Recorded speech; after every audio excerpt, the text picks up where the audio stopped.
Welcome to And One Thing More, where we take a roundabout look today at the 400th anniversary of the King James Bible.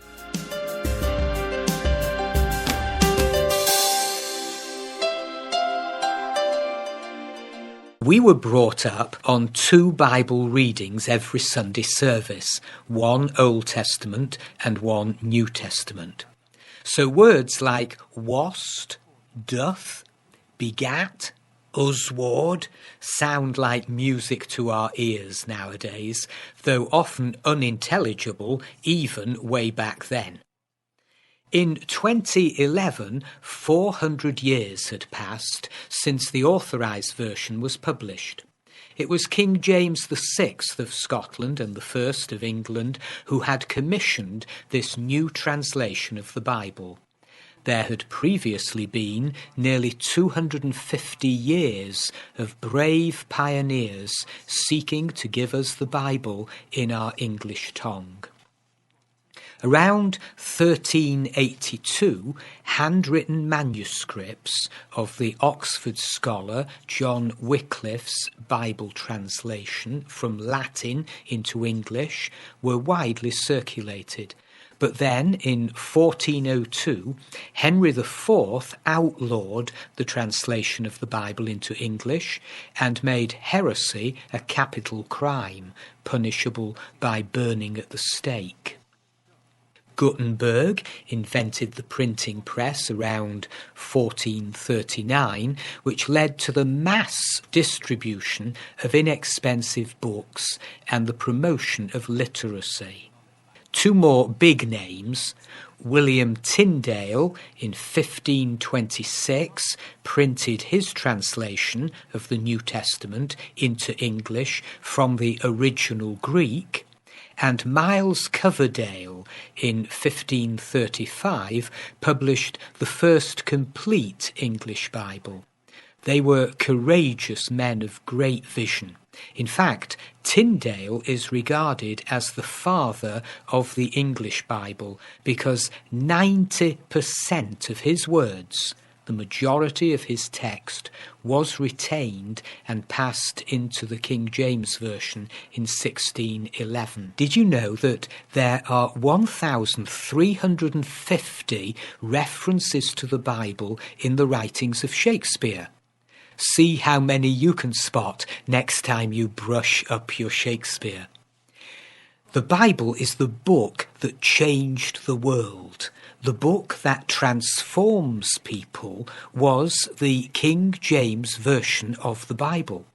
It was the one book the British took everywhere across the English-speaking world, and the richness and beauty of its language is as much a part of our heritage as are the writings of the Bard of Stratford-on-Avon. If you've ever used any of these phrases, you've been quoting from the Authorised Version. Wheels within wheels, the fly in the ointment, the salt of the earth, the straight and narrow. A leopard cannot change its spots, an eye for an eye. Here's an interesting verse, Job chapter 19, verse 20. I am nothing but skin and bones. I have escaped by only the skin of my teeth. Maybe you didn't realise that expression came from the Bible. Listen to what Andrew Motion, one-time poet laureate, had to say about the Authorised Version translation. To read it is to feel simultaneously at home, a citizen of the world, and a traveller through eternity.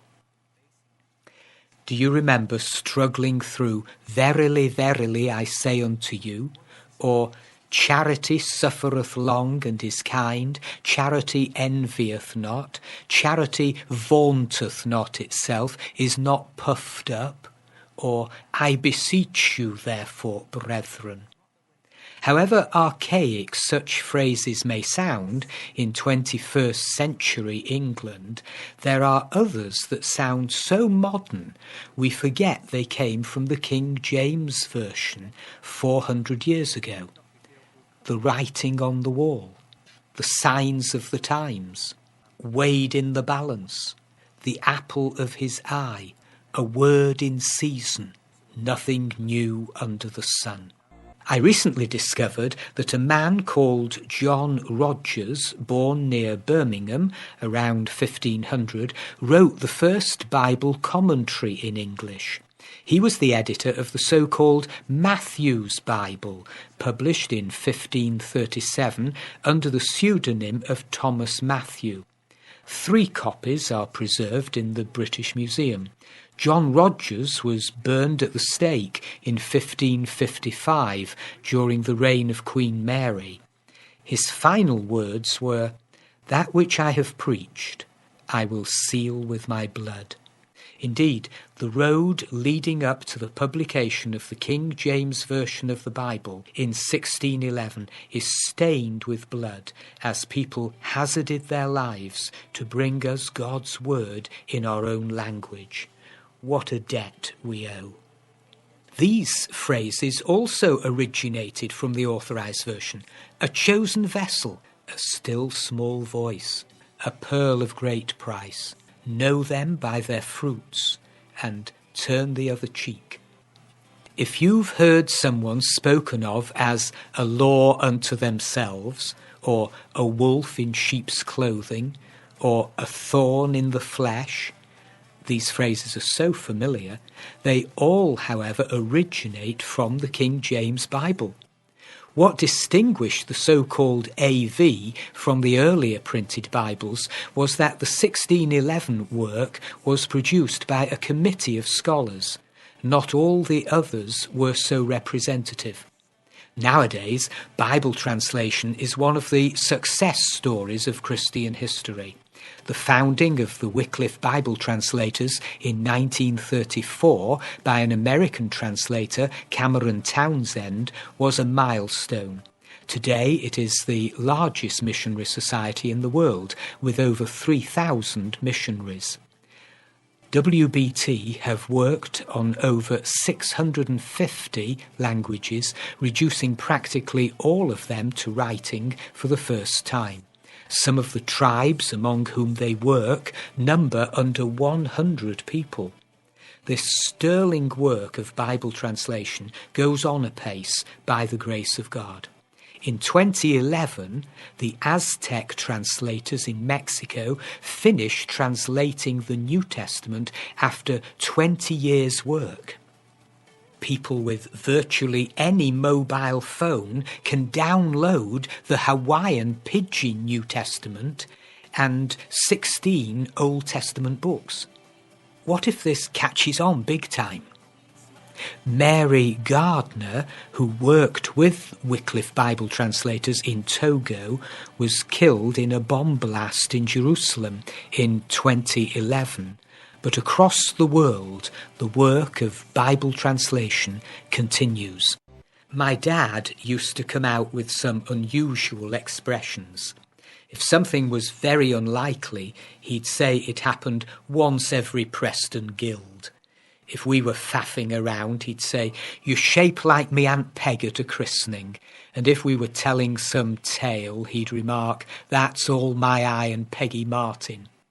But when he said, "Red sky at night, shepherd's delight. Red sky in the morning, shepherd's warning," we didn't realise he was quoting from the AV of the Bible. In Matthew chapter 16, Jesus says, "When it is evening, ye say, it will be fair weather, for the sky is red. And in the morning, it will be foul weather today, for the sky is red and lowering." And one thing more. When my auntie and uncle returned from visiting the USA in 1960, they gave me a red letter Bible. The cover was red. The words of Jesus were in red. Previously, I'd only seen black Bibles. Is yours a red Bible or an unread Bible? And one thing more.